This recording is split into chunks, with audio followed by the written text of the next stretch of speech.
준비하면서 참 여러 고비들이 좀 있었습니다. 여러 가지 설교가 막힘도 있고 또 잘 써지지도 않고 여러 가지 마음이 어려운 일들도 있고 몇 차례 고비가 있었는데 그때마다 설교를 중단하고 다시 기도의 자리로 나아갔습니다. 나아가서 기도를 했습니다. 여러분, 물이 흐를 때에 돌이 있거나 이물질이 있거나 흙이 있으면 그 물이 흐르지를 못합니다. 그 물이 흐르기 위해서는 그 장애물을 다시 제거를 해야 하죠. 그것처럼 저도 그랬던 것 같습니다. 하나님 앞에 주신 말씀 가지고 설교를 준비할 때에 설교를 쓰면서 막힘이 있었지만 정말 주님께 나아가 그 문제를 기도로 풀어낼 때에 하나님이 부어주신 은혜가 있었고 또 단상까지 쓸 수 있었던 은혜가 있었던 것 같습니다. 하나님의 은혜임을 고백합니다. 여러분, 우리는 여러분과 저는 지금 상상하지 못할 시대를 살고 있습니다. 우리가 생각하지 못한 시대를 살고 있습니다. 온 세상에 퍼진 전염병 때문에 전혀 앞날을 예측할 수도 없고요. 이런 시대를 살고 있습니다. 물론 백신이 나온다라는 뉴스들이 나옵니다. 그렇긴 하지만 사람들은 그걸 가지고 희망을 이야기하지요. 그렇지만 백신으로 전염병이 끝날 것이라는 것에 대해서는 여전히 의문이 있고 어떻게 보면 그런 질문들이 남아 있습니다. 저희 이제 돌아가신 할아버지 때만 해도 이제 한국 전쟁을 경험하셨잖아요. 그런 큰 일들은 경험해봤다고 하겠지만은 저희 세대, 저만 해도 이런 일은 정말 평생에 처음 겪을 만큼 저뿐만 아니라 많은 분들이 이 시대를 보면서 참 혼란스러워하는 경험이 많은 것 같습니다.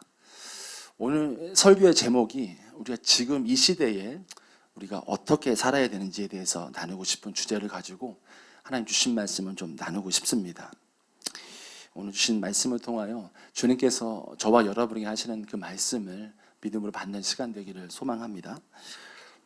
오늘 본문에 나오는 이제 고린도전서 10장 말씀의 배경에 이 바울뿐만 아니라 당시에 많은 사람들, 많은 그리스도인들은 예수님이 자신들이 살고 있을 당대에 오실 것이라고 재림하실 거라고 생각을 했습니다.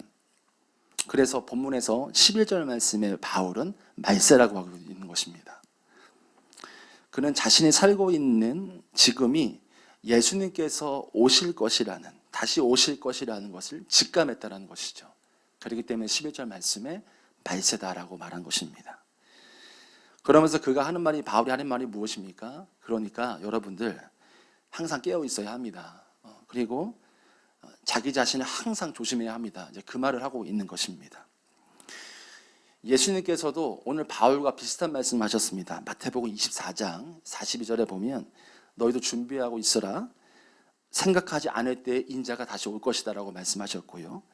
베드로는 예수님 말씀에 동일한 얘기도 했는데 주의 날이 도둑같이 온다라고 얘기도 했습니다.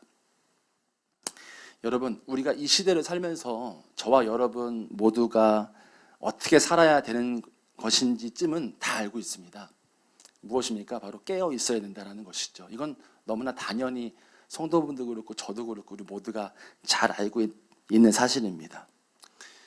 바울은 오늘 12절 말씀에 보면 깨어있는 삶의 구체적인 방법을 말하고 있습니다.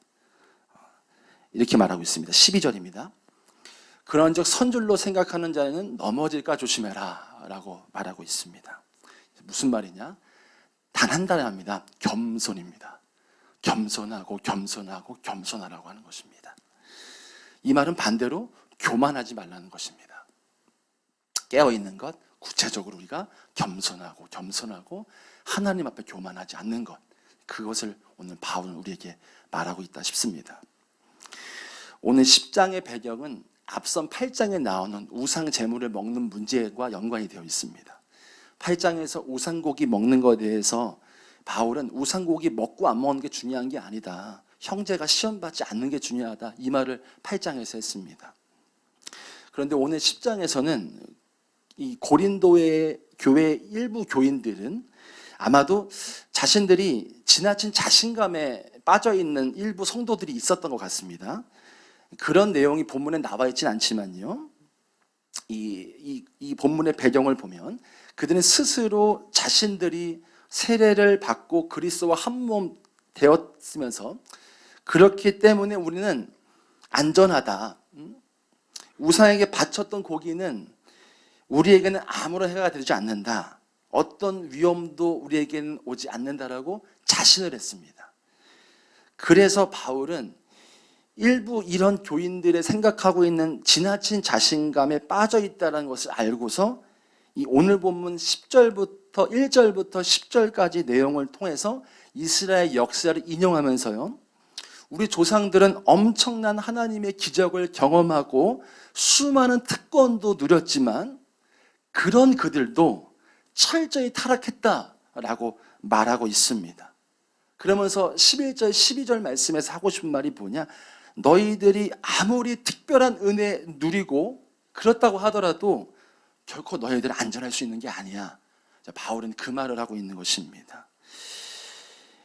오늘 저희가 함께 읽은 11절, 12절 이 말씀에서 바울은 그들에게 일어난 이런 일이 우리에게 본보기가 되는 거니까 우리가 깨우치고 그리고 항상 겸손해야 된다라고 말하는 것이 바울이 오늘 본문에서 하고자 하는 말인 것입니다. 이 12절 말씀 아까 제가 읽었지만 선줄로 생각하는 자 넘어질까 조심하라. 이 말씀을 원문으로 보면 더 이해가 옵니다. 이걸 제가 좀 아예 해체하듯이 한번 제가 길게 한번 설명을 해보겠습니다. 내가 스스로 괜찮다, 나는 넘어지지 않는다, 이런 자만한 생각 가지고 안주하고 있으면 이전처럼 넘어진 것처럼 또 넘어질 것이다. 그러므로 항상 조심하라 라는 거예요. 항상 조심하라는 단어는 이 동사로 현재형입니다. 그러니까 매 순간 조심하고 조심해야 된다, 이 말을 하고 있는 것이죠. 우리가 계시록 3장에 보면은 사대 교회가 나옵니다. 이 사대 지방에 내려오는 이야기가 있다고 합니다. 이런 이야기입니다. 사대성은 절벽 위에 세워진 성이기 때문에 난공불락에 쳐들어갈 수 없는 정말 강력한 성이었다라는 겁니다.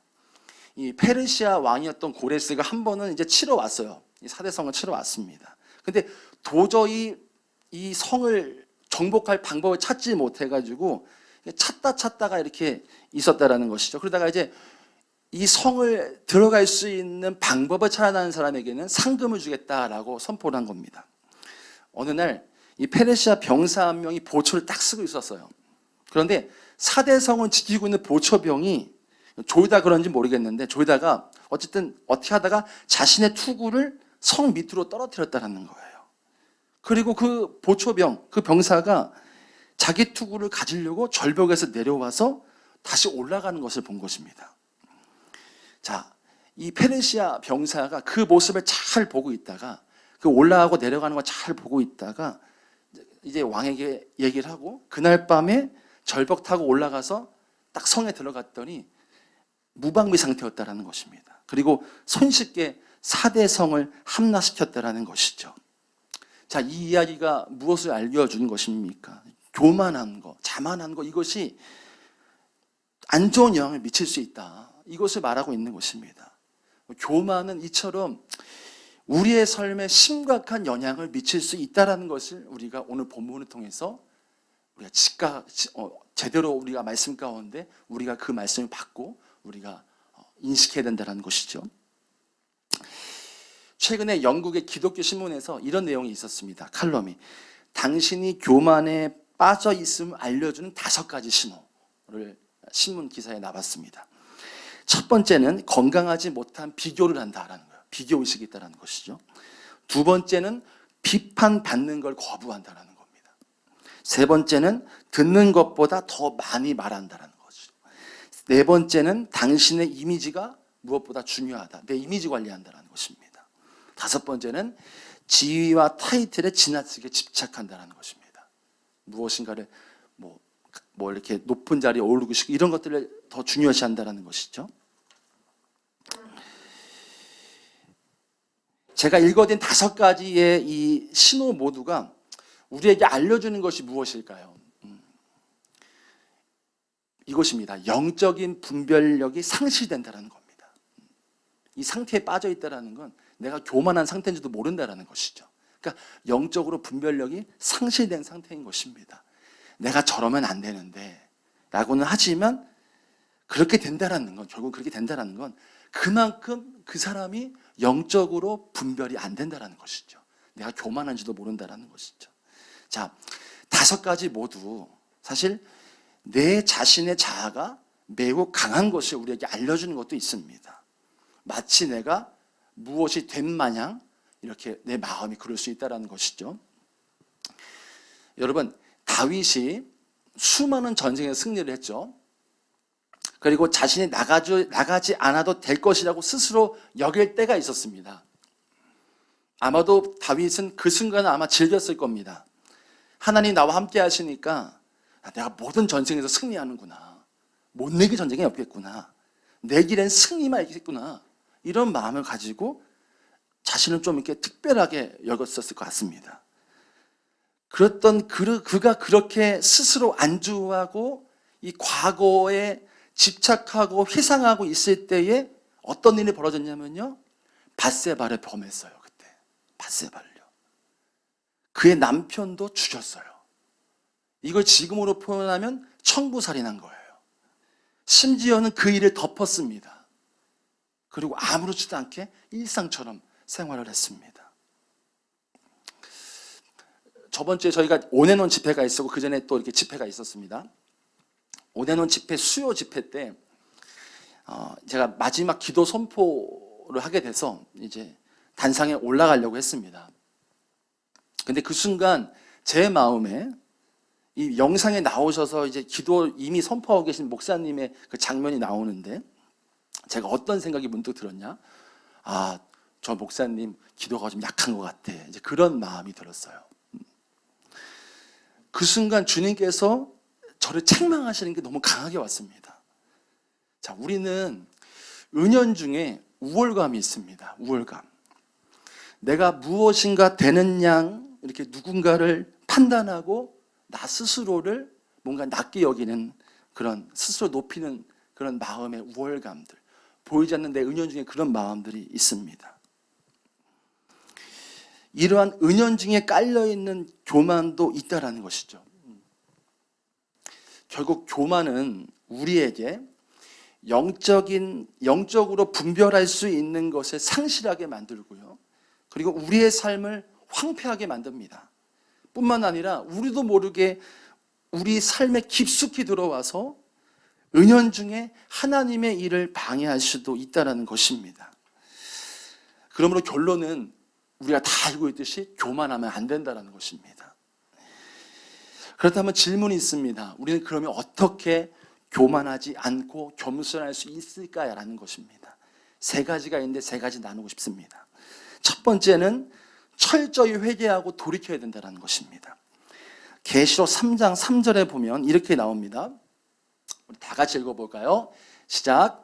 그러므로 내가 어떻게 받았으며 어떻게 들었는지 생각하고 지켜 회개하라. 만일 일깨지 아니하면 내가 도둑같이 이르리니 어느 때에 내가 이르는지 내가 알지 못하리라. 아멘. 이 사대교회 얘기거든요. 이 사대교인들은 자신들의 구원을 받은 것을 안주하면서 삶에서는 전혀 열매가 없었습니다. 자신들이 마치 특별한 사람이 된 것 마냥 자만하고 안주하고 교만한 상태에 있었어요. 우리 주님이 그래서 뭐라고 말씀하시죠? 3절에서 회개하라라고 말씀하시는 것입니다. 자, 여기에서 회개하라는 동사도 원문을 좀 보면 이렇게 좀 풀어서 설명할 수 있습니다. 과거의 것을 집어치우고 새로운 것을 향해 날마다 전진하라는 것이고요.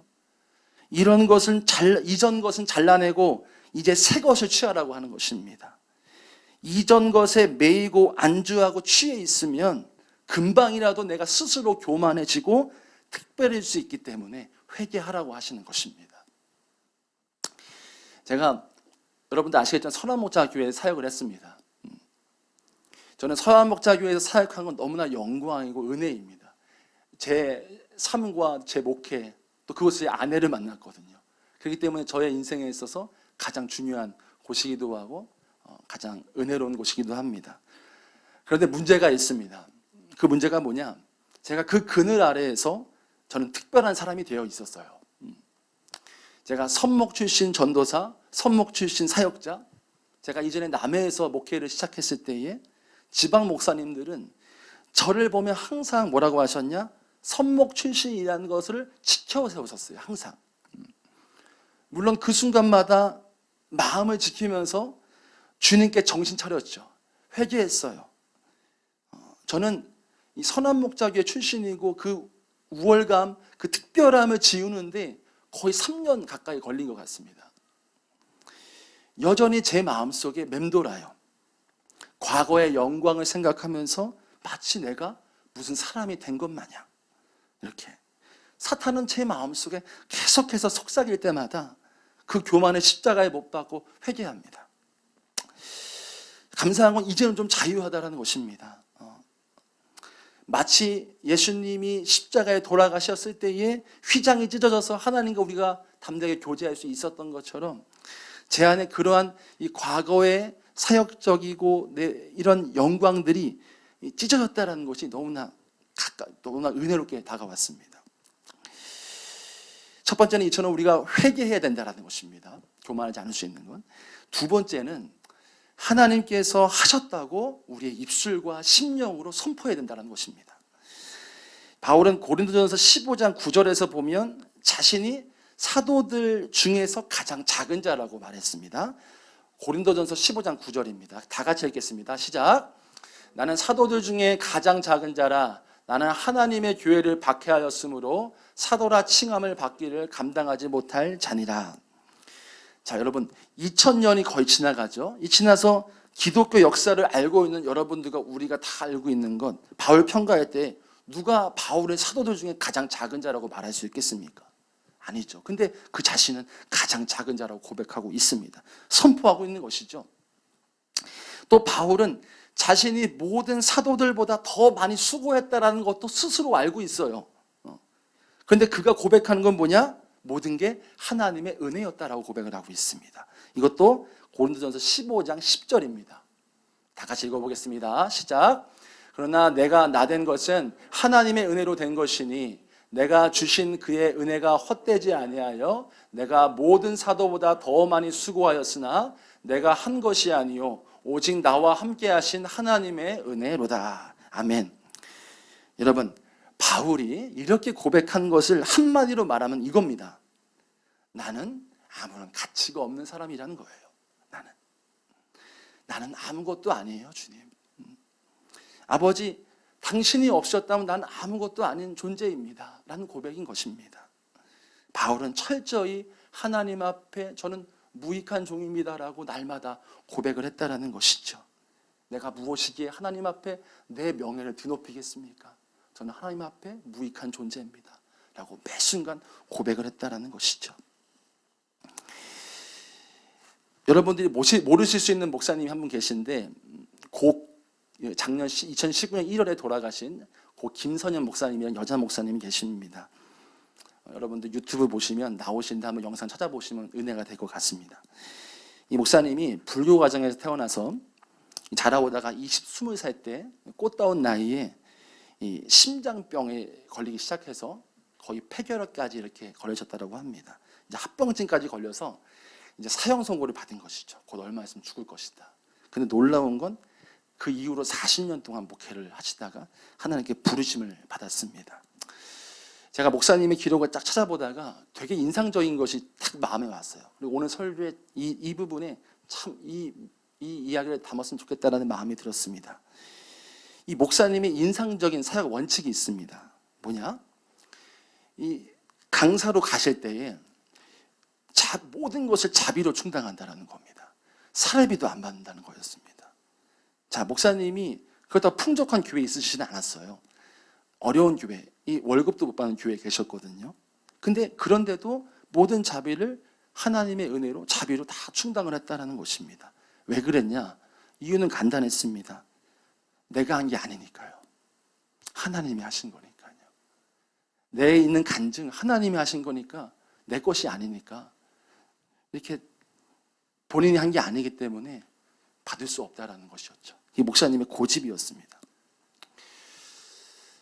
여러분, 섭섭한 마음이 있죠. 섭섭한 마음이 드는 것 죄입니까? 아닙니까? 주님께서는 제게 이 섭섭한 마음이 죄라고 하시더라고요. 죄라고. 제가 하루는 마음에 섭섭한 게 엄청 밀려오는 겁니다. 그래서 이러면 안 되겠다는 마음에 기도실로 갔어요. 기도했습니다. 그리고 제 섭섭한 마음을 주님께 올려드렸습니다. 근데 주님께서 그때 저한테 하셨던 말씀이 정말 사무로치게 놀렸습니다. 그게 뭐냐? 제가 섭섭함을 느끼는 그 자체가 죄라고 하셨다는 거였어요. 그래서 하나님께 회개를 했습니다. 여러분, 섭섭함을 느끼는 건 대부분 상대방에 관할 때가 많습니다. 상대방을 통해서 섭섭할 때가 참 많죠. 대부분. 내가 이렇게 저렇게 했는데 자신에게 이렇게 반응을 하면 섭섭함이 오죠. 그런데 그 사람에게 내가 한 것이냐 이 질문, 그리고 아니면 내가 주님께서 그렇게 그 사람에게 그렇게 베풀라, 그렇게 섬기라, 그렇게 한 것, 내가 한 것이냐 아니면 하나님이 한 것이냐, 이 질문이 필요하다는 것이죠. 그 사람에게 내가 베푼 것, 내가 한 것이냐, 하나님이 그렇게 하게끔 하신 거냐라는 것이죠. 그 사람에게 내가 섭섭함을 느끼는 감정은 결국은 내가 이만큼 했는데 왜 나에게 이렇게 하냐는 논리인 거죠. 여전히 우리는 내가 보이지 않는 내 안에 자아나 내 의가 강한 것이 있다 싶습니다. 섭섭함 자체가 내가 했는데 왜 안 해줘? 왜 그렇게 해? 내가 그렇게 했다라는 것이죠. 내가 한 것인데. 그러므로 우리 안에 여전히 존재하고 있는, 내가 주인되고 있는 내 강한 자아를 회개해야 합니다. 그리고 하나님 앞에 매 순간 우리가 하나님이 하셨습니다라고 하나님의 은혜를 선포하고 또 우리 심령으로, 우리 입술로 고백해야 될 줄 믿습니다. 우리가 마지막으로 내가 어떤 존재였는지, 어떻게 구원을 받았는지를 기억한다면 우리는 결코 교만할 수가 없습니다. 교만해질 수 없습니다. 우리가 유명한 고백, 바울은 자신을 죄인 중에 괴수라고 했습니다. 디모데전서 1장 15절입니다. 이거 다 같이 한번 읽어보겠습니다. mit보다 모든 사람이 받을 만할 이 말이요, 그리스도 예수께서 죄인을 구원하시려고 세상에 임하셨다 하였도다. 죄인 중에 내가 괴수니라. 자, 이 본문은 지금까지도 여전히 나는 괴물이다라는 것입니다. 난 여전히 그런 사람이에요. 뿐만 아니라 이 말씀을 하는 배경은 뭐냐? 지난 세월을 이렇게 생각을 해보면서 자신이 하나님 앞에 살아왔던 세월들, 정말 죄지었던 세월들, 그렇게 정말로 하나님 멀리 있었고 정말 유대인들 죽이고 예수님을 믿는 사람 핍박하고 죽이고 했던 세월들을 생각하면서 내가 구원받을 수 없는 자였는데, 내가 그런 사람이었는데, 비방자고 폭행자고 살인자였는데 내가 이렇게 구원을 받았구나 라고 감격하고 고백하는 내용인 것입니다.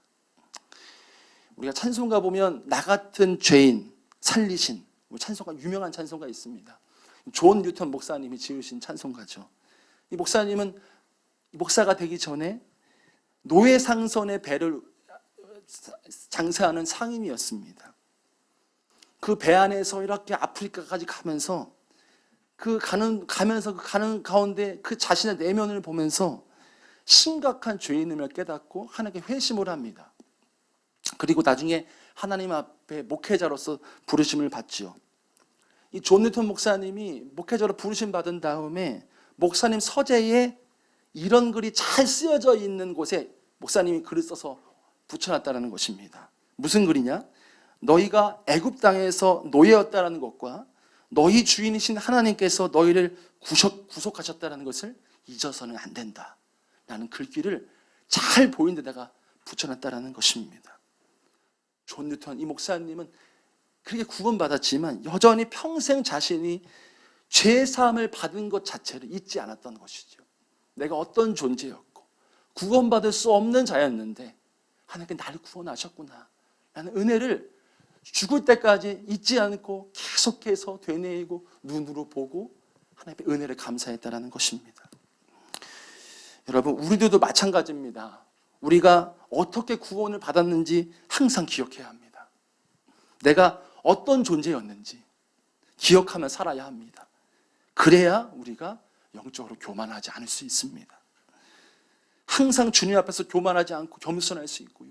사람들 앞에서도 그걸 내가 안다면 어떤 사람 앞에서라도 내가 겸손할 수밖에 없습니다.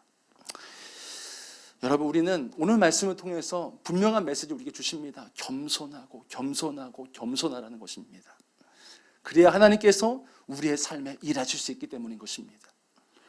설교 초반에 말씀드렸지만 물이 흐를 때에 장애물이 생기고 뭔가 이렇게 걸리는 게 있으면 물이 흘러가지 않습니다. 그 장애물을 치워버려야지만이 물이 흘러갈 수 있는 것입니다. 하나님은 교만한 사람 쓰지 않으십니다. 하나님은 겸손한 사람을 쓰십니다. 그 사람을 통해 일하시기 때문인 것입니다. 내 삶의 여러 가지 문제들, 우리 가정에 해결해야 될 문제들, 내가 하고 있는 여러 가지 문제들 다 마찬가지입니다. 하나님 앞에 내가 어떤 사람인지가 중요한 것입니다. 우리 하나님 앞에 옳은 말씀, 겸손할 때 하나님은 우리를 통하여 일하실 것입니다. 유기성 목사님 칼럼에 가장 무서운 죄라는 내용의 칼럼이 있습니다. 제가 그대로 읽어드릴게요. 기독교에서는 전통적으로 7가지 죄를 꼽는데 첫째가 교만, 둘째가 질투, 그리고 분노, 탐심, 탐식, 게으름, 정욕 이에 포함된다. 이 리스트를 보면 정욕은 맨 마지막이고 가장 먼저 나오는 죄가 교만이다. 교만이 더 무서운 죄라는 것이다. 우리는 도둑질, 간음죄는 큰 죄라고 여기지만 교만, 곧 자기의는 죄로 여기지 않는다. 그래서 자기의가 무서운 것이다. 가정이 무너지고 교회가 분열되는 이유가 남을 판단하는 자기의 때문이다. 이것이 예수님께서 그토록 싫어하셨던 바리새인의 죄다. 교만은 패망의 선봉이다. 우리 모두 성령께서 자신을 정직하게 돌아보게 해달라고 기도하자. 여러분, 우리가 주님 앞에서 철저하게 겸손하기를 원합니다. 그래야 우리 주님께서 우리를 향해 일하실 수 있습니다.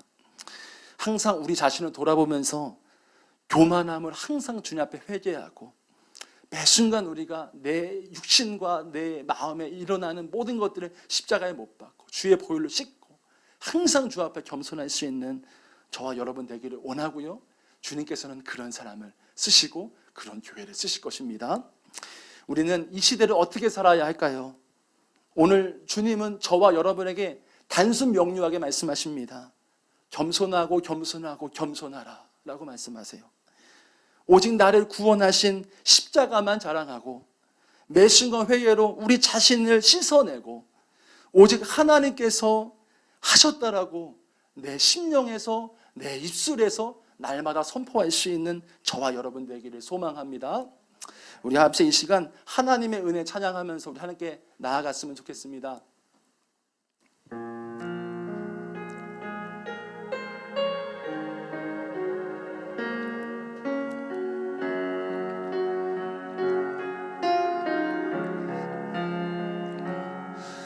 나를 지으신 이가 하나님,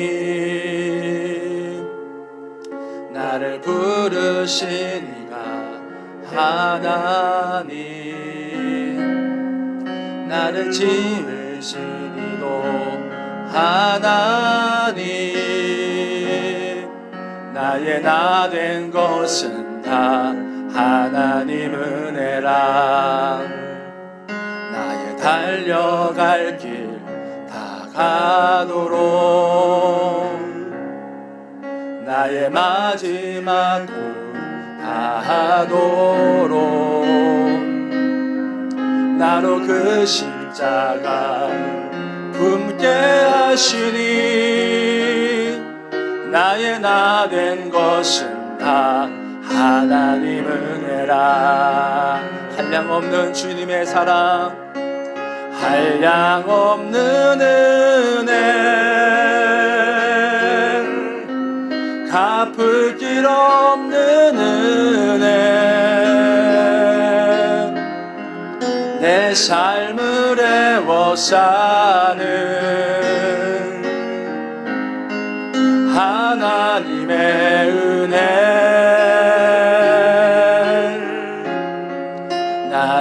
주저함 없이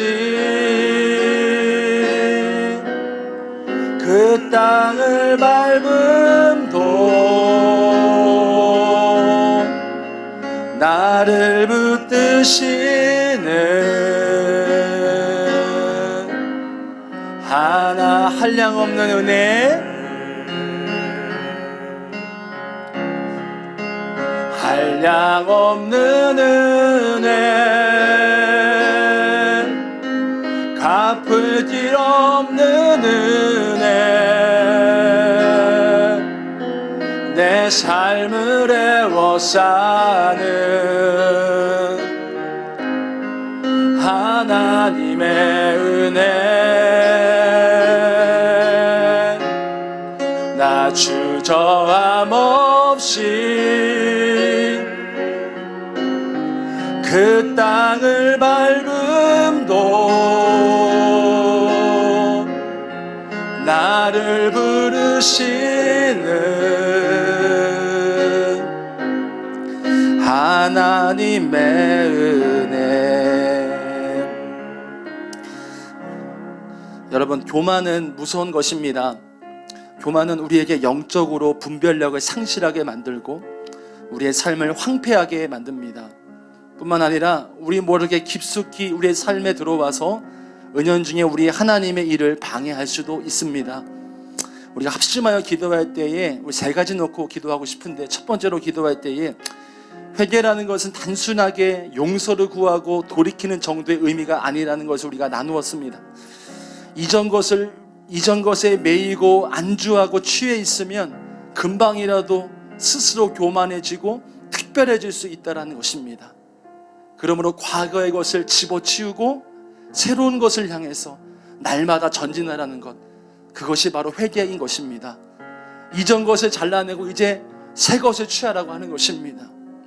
우리가 기도하실 때에 우리의 과거의 것을 날마다 버리는 기도하기 원합니다. 회개는 우리의 교만을 날마다 버리고 우리의 과거를 청산하는 것입니다. 새로운 것을 향해 날마다 전진하는 것입니다. 우리 기도하실 때에 주님, 과거에 연연하지 않겠습니다. 내가 무엇을 했고 무엇이 있든 간에 모든 것을 내어버리고 저 표대 십자가의 길을 향해 담대히 걸어가겠습니다. 우리 주여 한번 부르고 기도합니다. 주여, 아버지 하나님, 내 모든 과거의 것들을 다 내어놓고 아버지 표대를 향하여 저 십자가 향하여 달려가길 소망합니다. 주님 아버지, 내 과거의 모든 하나님 아버지 잘한 것들, 모든 하나님 아버지 특별한 것들 다 하나님께 내어버립니다. 오직 나에게는 주님만이 계십니다. 저 십자가 향해서 내 이전의 모든 것들 내어버리고 주님께 나아갑니다. 더 새롭게, 매일 새롭게 주님과 함께 걸어가기 원합니다. 저 표대를 향하여 주님 기다리고 계시는 저 십자가, 주님 기다리시는 저 천국 향하여 담대히 걸어가게 하여 주옵소서. 우리가 과거의 것을 연연하면서 우리 스스로 특별하게 만들지 않게 하여 주시고, 항상 겸손하게 우리 자신의 모든 것을 내어버리고 오직 주님만을 향하여, 오직 주님만을 향하여 저 표대만을 향하여 달려갈 수 있도록 성령이여 우리 가운데 은혜를 더하여 주옵소서. 날마다 주의 은혜로, 날마다 새로운 은혜로 우리에게 충만케 하여 주옵소서. 우리의 이전의 모든 영광들 다 하나님의 십자가에 못 박고 다 내어버리고 다 하나님 내려놓고 주님만 향해 달려갈 수 있도록 나를 특별하게 만들고 나를 훌륭하게 만들고 나를 잘하는 사람으로 만드는 모든 영광들을 다 내려놓고 다 내어버리고 아버지께 나아갈 수 있도록 저 주님 향하여, 우리를 기다리시는 주님을 향하여 담대히 걸어갈 수 있도록 주님 은혜를 더하여 주시옵소서. 두 번째로 기도할 때에 우리 안에는 여전히 내가 한 것, 내가 이만큼 했는데 이런 논리가 내 안에 여전히 존재할 때가 많습니다. 그러므로 우리는 우리 안에 여전히 존재하고 있는 내가 주인 되고 내가 강한 자, 이것을 회개해야 될 줄 믿습니다. 매 순간 우리의 심령에 하나님의 은혜를 선포하고요, 우리의 입술에 하나님이 하셨다라고, 하나님의 은혜라고 선포해야 될 줄 믿습니다. 우리가 어떤 존재였습니까? 구원받을 수 없는 존재였지만 누군가의 하나님의 인도하심에 은혜에서 구원받았습니다. 그런 나를 구원하신 그 은혜가 얼마나 큽니까? 얼마나 감격입니까? 그렇기 때문에 우리가 교만할 수가 없습니다. 우리가 단순하게 우리가 기도하고 싶습니다. 두 번째 기도할 때 주님, 내가 한 것 없습니다. 오직 주가 하신 것입니다. 나를 구원하신 그 사랑을 날마다 기억하게 하여 주옵소서. 내 안에 있는 모든 것들아 주 여호와를 찬양할지어다. 나의 입술아, 나의 손과 발아, 내 전 인격아 오직 주 여호와만 경배하고 찬양할지어다. 우리 합심하여 두 번째로 기도하겠습니다. 오 주님 아버지, 주님만을 찬양하고 선포하기 원합니다. 내 삶에 주 여호와만 선포하고 내 심령이 주 여호와를 선포하기 원합니다. 주님이 하셨습니다. 나 같은 자를 구원하신 그 은혜, 하나님의 은혜로 내가 있습니다. 항상 내 입술이 하나님을 찬양하고 하나님을 경배하고 하나님이 하셨음을 선포하는 자들이 하여 주옵소서. 날마다 우리의 삶이, 내 삶이 주님을 선포하는 삶 되기 원합니다. 내가 한 것이 아니라 하나님이 하셨다. 내가 한 것이 아니라 내가 잘해서 그런 것이 아니라 하나님이 하셨다라고 날마다 매 순간 선포하게 하소서. 주여, 나의 나된 것 하나님의 은혜입니다. 내가 지금까지 있을 수 있었던 것 하나님의 은혜고 하나님이 하셨기 때문입니다. 주여 감사합니다. 항상 겸손히 주님을 경배하고 주님을 찬양하며 주님만 따라가고 주님의 기뻐하시는 일을 행할 수 있도록 주님 인도하여 주시옵소서. 충만한 은혜를 우리에게 부어주시고 날마다 우리 입술과 심령이 선포하게 하여 주옵소서. 내 안에 모든 것이 주님을 찬양하게 하소서. 우리 마지막으로 기도하고 싶습니다. 마지막으로 기도할 때 여러분, 우리 오늘 말씀을 통하여 정말 분명하게 말씀하시는 거, 이 시대에 우리가 겸손해야 된다 오늘 말씀하고 계십니다. 그래야 하나님께서는 우리의 삶에 일하실 수 있기 때문입니다. 하나님께서는 교만한 자가 아니라 겸손한 자를 쓰십니다. 그 사람을 통해 하나님의 일을 하십니다. 내 삶의 여러 문제들, 우리 가정에 해결해야 될 문제들, 내가 하고 있는 모든 여러 가지 문제들도 마찬가지다 싶습니다. 내가 겸손해야 합니다. 그래야 주님은 나를 통해서 일하십니다. 우리 가정에 일하시고요, 우리 교회에 일하실 것입니다. 주님, 마지막으로 기도하실 때에 이렇게 기도하면서 계속해서 기도하고 싶습니다. 주님, 내가 겸손하고 또 겸손하겠습니다. 내 교만을 꺾으시고 주여 나에게 일하여 주옵소서. 나의 가정에 일하여 주옵소서. 내 안에 있는 교만아 예수 십자가로 꺾일지어다. 철저히 겸손하고 하나님 앞에 엎드릴지어다. 우리 주여 두 번 부르고 계속해서 기도하도록 하겠습니다. 주여, 주여,